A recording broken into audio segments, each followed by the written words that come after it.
Good morning, everyone. Julie Bogart here from Brave Writer. So, we've been reading from my book, A Gracious Space for Fall. And every day this week, we are reconvening after I spent time out of the country. My daughter, Johanna, who has lived abroad for the last entire year, traveling all over South America, living in 7 different countries, is coming home.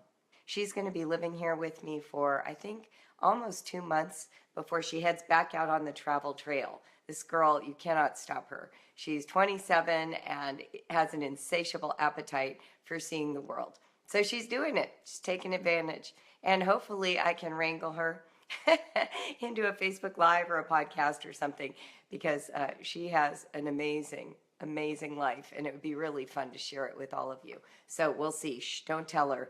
But I'll see if I can sneak one in. The next 2 months in my house are going to be crazy. For Thanksgiving, all the kids are coming home. And for those of you who don't know, I have 5 kids.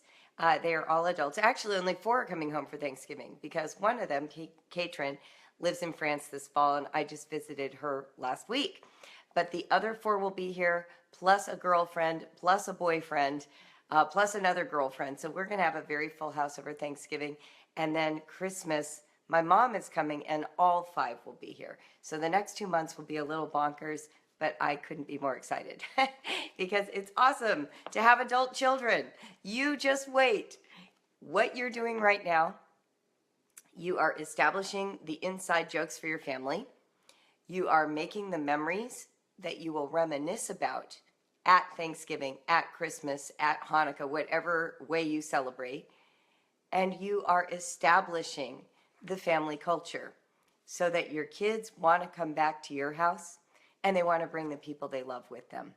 So that is your main charge. In addition to education, you are laying the foundation for all your future happy family gatherings by being a home educator.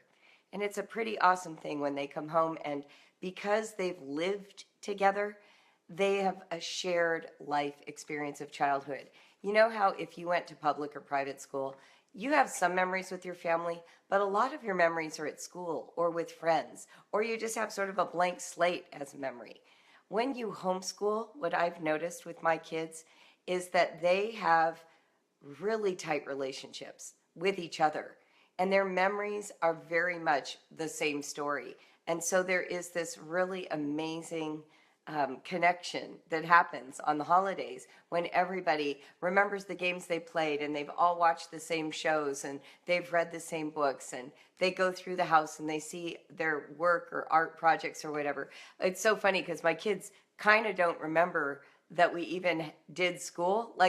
They know we had homeschool, but our life became such a symbiosis of all these various channels of enthusiasm that when I started pulling out like my notebooks that hold and contain the actual, paper evidence that we homeschooled, they were stunned that there were years of this stuff. I'm like, yeah, we did all of this stuff. How can you not remember? But that's because what they remember is the overarching experience of your home. They're not going to remember all the pages that they did of copywork specifically, but they're going to remember that one quote or that one book, right? Like, that's what we're going for. So, just deep breath. Today's another day, another little single day in the middle of a lifetime of childhood. Memories that you may or may not be creating today may disappear forever from everybody's mind. But within the context of everything you're doing over the next 10, 15, 20 years, there will be those shining moments, what I call the beads on a string, those moments that you don't forget, that set and establish the family culture. And you will string those together. And one day, it's this beautiful necklace of all those little points of memory, and it will garland your neck, and you will be beautiful. It is exciting. It's great. I love having adult children. You know how everyone complains about the empty nest, or they worry about it? Well, there is a moment of transition, but I was really with my kids. I was really with them. So when they left, I was excited for them to have new adventures and for me to expand my own world by following them into theirs. And so now I relate to them. There I am. I relate to them as adults, and they come back and they share their stories with me. My internet for a moment went down. I'm assuming I'm back on. So if people would tap some hearts and let me know that, that would be great. Okay, let's get going. Oh, Jennifer. Oh, my goodness. I've got you guys crying and we just started. Thank you for the hearts. Okay, good. I know we're still here. So if that happens again, and if for some reason this goes down, don't worry. I'll just pop right back on, okay? I don't want anyone to panic. All right. So, what's today's reading? Today is day 36, A Gracious Space Fall, and the title of today's reading is Support Your Geniuses. Genius often emerges where there is intimate support for it. Shakespeare worked in the intimate, supportive community of a strong theater that wanted his next play. Dickinson worked within the intimate community of a family that loved her and protected her time and privacy. Neither of them were seen by their contemporaries as being greatly gifted. Isn't that amazing?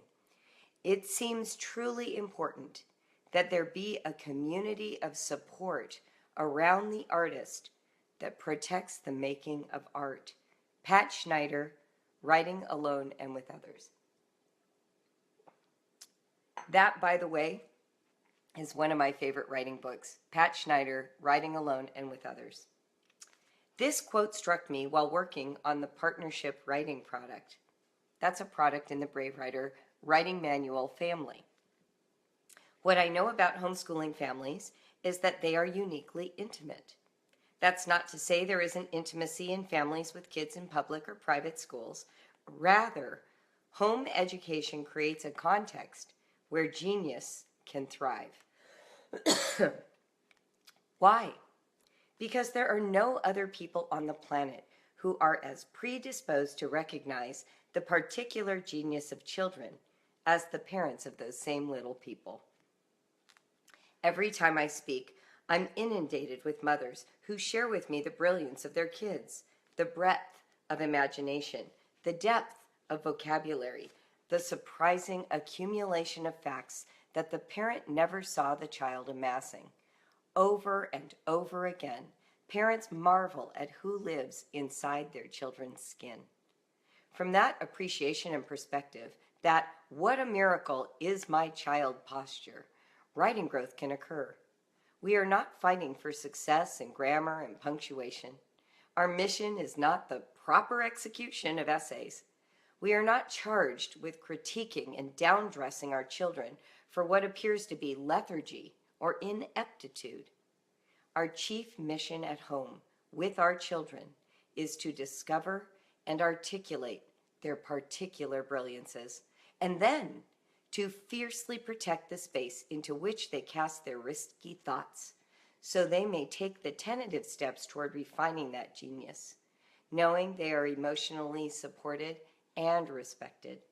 You get to do that work, not a school, not a theater company, but like Emily Dickinson's family, you may provide for your children the emotionally safe, enthusiastically prepared environment that allows for risk-taking, failure, exaggeration, and blossoming, all in one. Geniuses! That's who you're raising. Make sure you remember that today. Quote of the day. Gorgeous, Julie. Thank you. I need to save this and reread it on tough days. Amy Vinroot Wilson. Sustaining thought. You have the distinct honor of protecting and encouraging your geniuses, your children, into their particular brilliance. I have a really good friend whose youngest child has Down syndrome. She has 8 kids. She has 7 kids who go to school, were homeschooled, have gone off to college and the Air Force. They're bright kids, all of them. And every one of them is making an amazing contribution into the world, or they're still finishing their years of school. This youngest son, however, just turned 12. He has Down syndrome. And he's in a school environment. He goes to his special education class, but they've also mainstreamed him into the regular classes. And my friend met with her IEP consultants about her son and then called me after that meeting. And while we were talking, this is what she said. She said, "But you know, Jeremy, he is so smart." And she starts listing all the ways that her youngest child, who objectively has Down syndrome, is really smart. And it hit me with such force. I made her stop and I said, "Sherry, do you realize what you just said?" And she goes, "But he is smart." And I said, "I know, but that isn't how the world objectively measures your son." And what just moved me so profoundly is that she saw her son for who he actually is. And what she saw is within the construct of who he is, he was exercising his own mind life in such a way as to impress her because she really knew his limits. She knew who he was. And within that context, she could see how he was shining, how he was showing up in a way that impressed her. Do you not think that's incredible? I loved it. She doesn't lead with, "Oh, my son has Down syndrome. Here are his issues. He's really behind. We're going to try and figure this out for him." She leads with, "He's really smart. Listen to what he did yesterday. Can you even believe it?" And you know, when I think about how many of us have kids who have learning challenges, dysgraphia, ADD, Asperger's, visual processing, audio processing disorders, do we lead with that? Or do we lead with, "She's really smart. You should see X. Fill in the freaking blank." Because those are just learning differences, right? It has nothing to do with whether they'll be successful human beings, whether or not they will find their place in the world, whether or not they will be able to navigate this world in a meaningful way. Our job is to see the particular genius in our child, given who that child is, not who our fantasy of that child is. It's so important for us to be the person who knows that our children are going to be okay. I was with one of my particular geniuses last night, Noah, who I love to tell stories about because he's given me absolute total permission, was here. He's 29. He spent 2 hours trying to teach me what an algorithm is in computer programming. Now, any of you who've met me know I can't even multiply 7 times 8. So we're talking heavy duty math and an understanding of the way computer machines actually work. So we were going through all these questions, and I have asked probably the same question 100 times of my own son. I have asked him and Liam this question, but I don't get how computers actually work. Like, I get that when I type, something happens, but how is the stuff on the screen actually showing up? Where is the code going? When you're typing code, you're just typing what I see on the screen. What's making that show up on the screen, right? Like, I get very recursive. I'm like, we could go back and back and back, right? Like, but what's behind that? And Noah last night made the funniest comment. He said, "Yeah, Liam and I have kind of an inside joke about you. You know the questions to ask, but you're not quite able or capable of understanding the answers." And I thought, well, dang, that's clearly not my particular genius. But I said to Noah, "But I really want to know.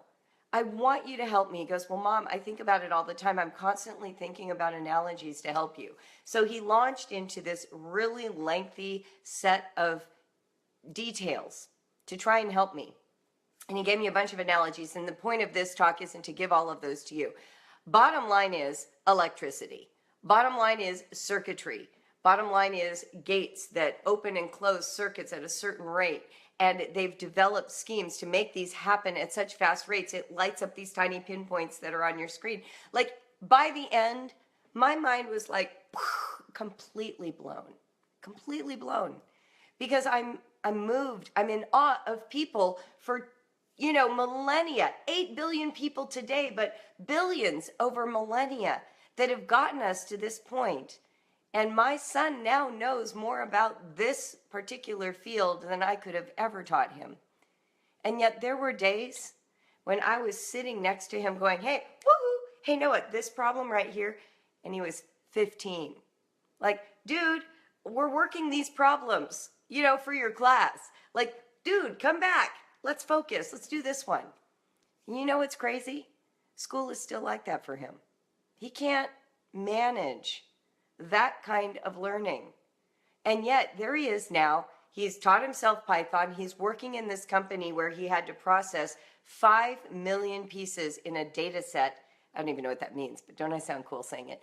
And and did it well and loves it and told me he's learning more math and more about computers and more about programming in his job than he could ever have learned in school.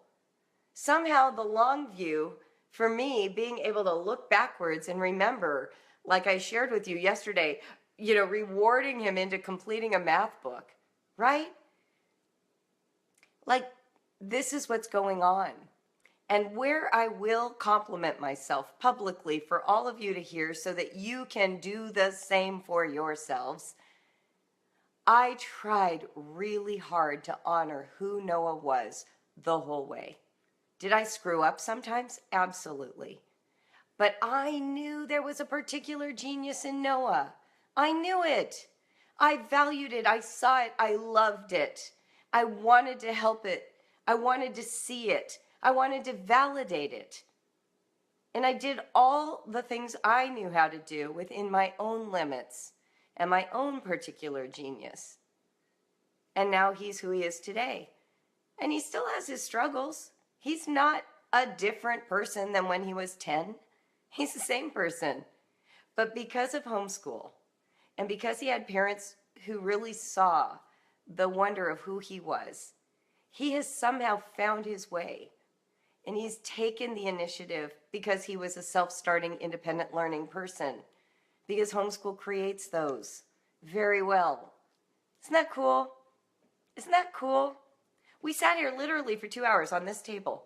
I took pictures of the books. I'm like, no, we need to do a podcast because I always want to interview my kids because I think they're amazing people. I hardly know how it happened that they became so cool, that they are so willing to take risks. I mean, why is Johanna not in grad school? Why is she just traveling around solo, individual woman? Because, I don't know, she thinks she can take on the whole world all by herself. That's insane. I did not even think I could do that, and I did a lot of traveling. It's your opportunity, whether your child has Asperger's or Down syndrome or ADHD or is just a garden variety kid with no special needs but needs special care. It's your responsibility and privilege to be the one who identifies the particular genius of your child. And when I say that, I'm not talking IQ. It might be IQ, but that may not be it. It might be that they are a gifted athlete, but that might not be it. It might just be that you notice today that one of your kids solves a problem for themselves. Whatever it is, your toddler drags a chair over so she can get up high to reach her favorite glass. And your first thought is, no, don't do that. You're going to break the glass. I'm hoping your second thought is, what a smarty pants. Dragging that chair over that's 3 times the size of who she is, climbing all the way up, reaching for a glass, trying to be independent and take care of her needs. What a smarty pants. I hope that's your second thought. Be on the lookout today for how that genius shows up in your child. You looked stressed, and one of your kids knew to walk over and give you a hug, to chill you the heck out, right? That's what I'm talking about. Pay attention to what you love in your children. Pay less attention to what worries you, and watch what worries you solve itself. I think too often we believe as these vigilant caregivers that we need to give all that focus to the thing that's not working. But you know what? If you simply give love to the thing that is, you may be surprised to discover that that's what blossoms and grows in your child. And it compensates and offsets for the stuff that's a struggle. Noah had struggles. You know, he has the capacity for great thinking, but he also has moods because he needs a certain kind of stimulation in a certain kind of environment. And so he's got bigger struggles than my other kids. It's not as easy for him to just fit into a program. That's not natural for him.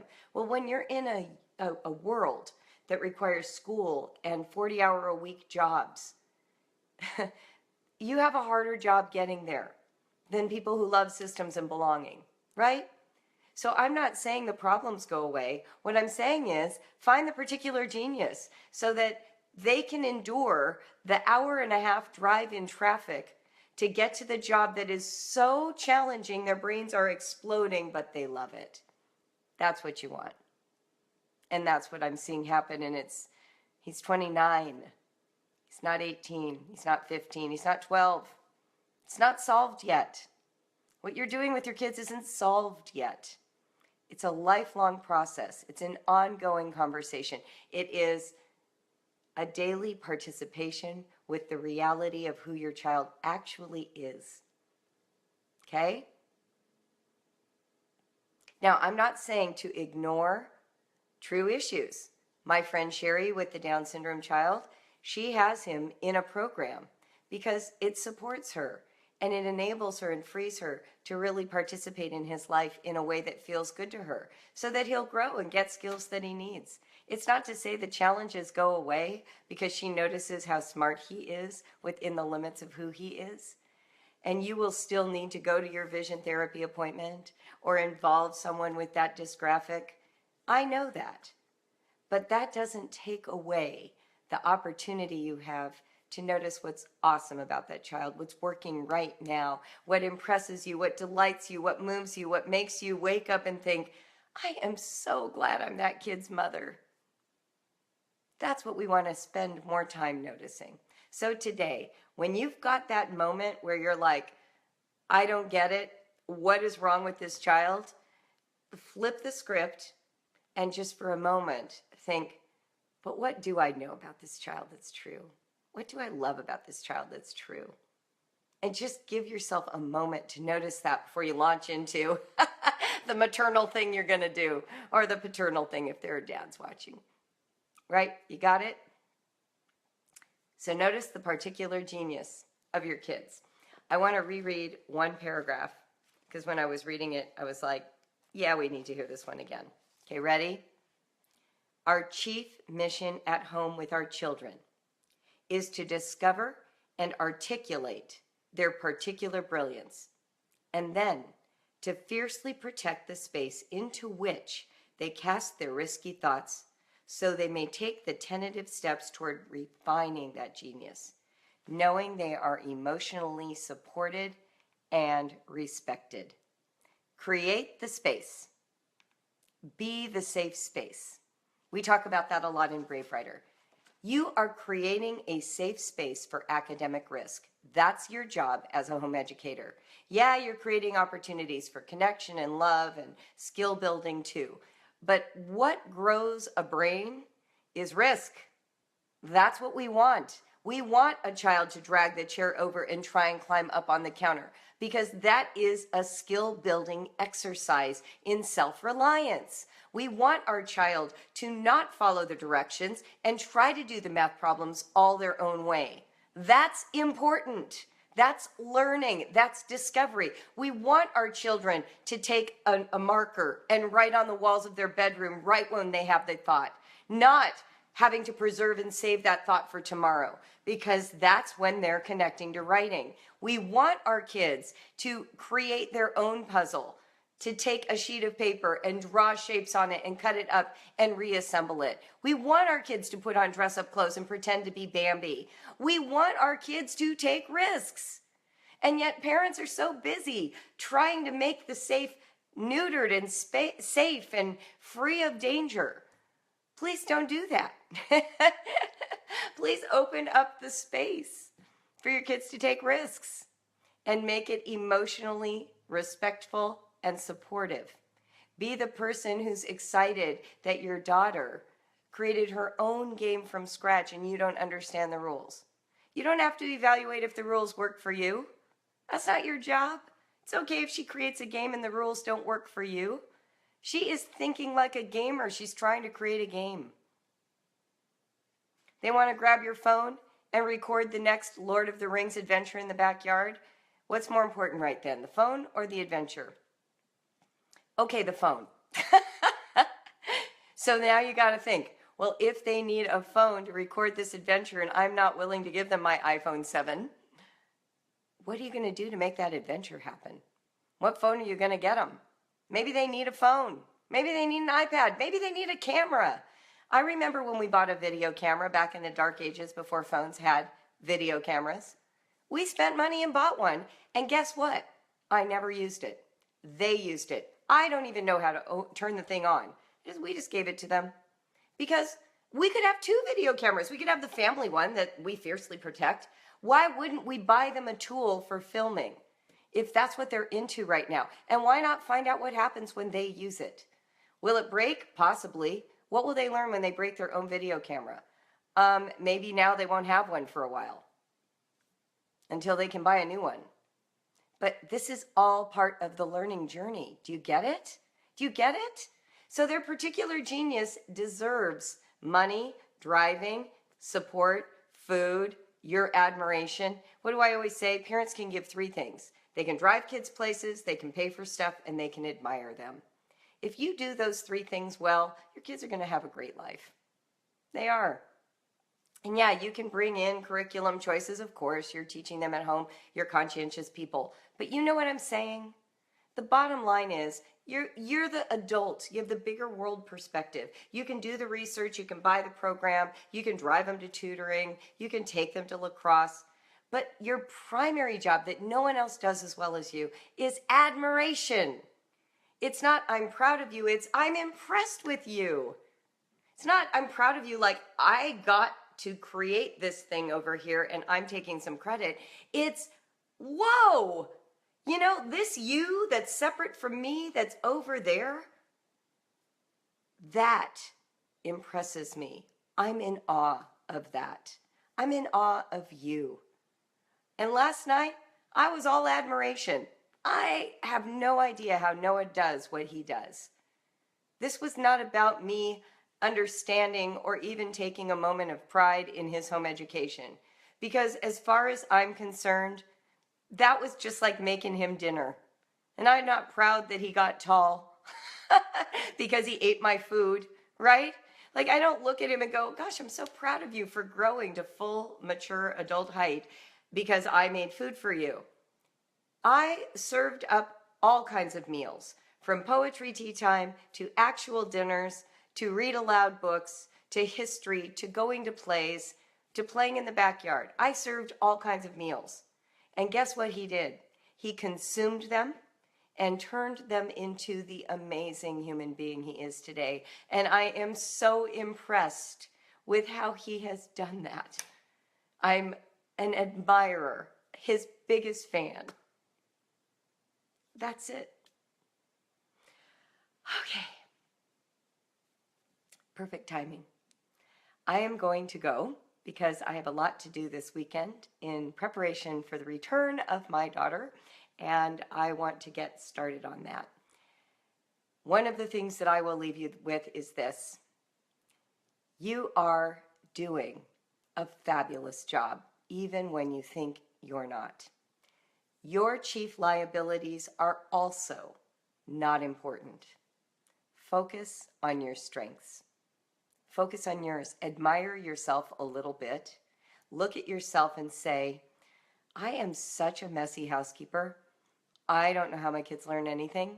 And then turn around and be amazed by how much your kids are learning despite being a messy housekeeper. Or, I'm so negative. I'm always negative. And then pause and think, but I really have an eye for beauty. And today I am going to nourish my eye for beauty. I'm going to make a beautiful space so that I can see it and remember I have positivity living inside me. It's not completely extinguished by my negativity. like that, because it's hard to admire others when we're hard on ourselves. So start with you, please. Find something today that you can tell me is good about you, that you're proud of, and deservedly so, because it's fully yours. You created you. And put it in the comments, okay? I'd love to read it and validate who you are and the risk you're taking. And we'll provide you with some emotional support. All right, everybody, live honestly, write bravely, and love the genius in each member of your family, even in you. Have a great weekend.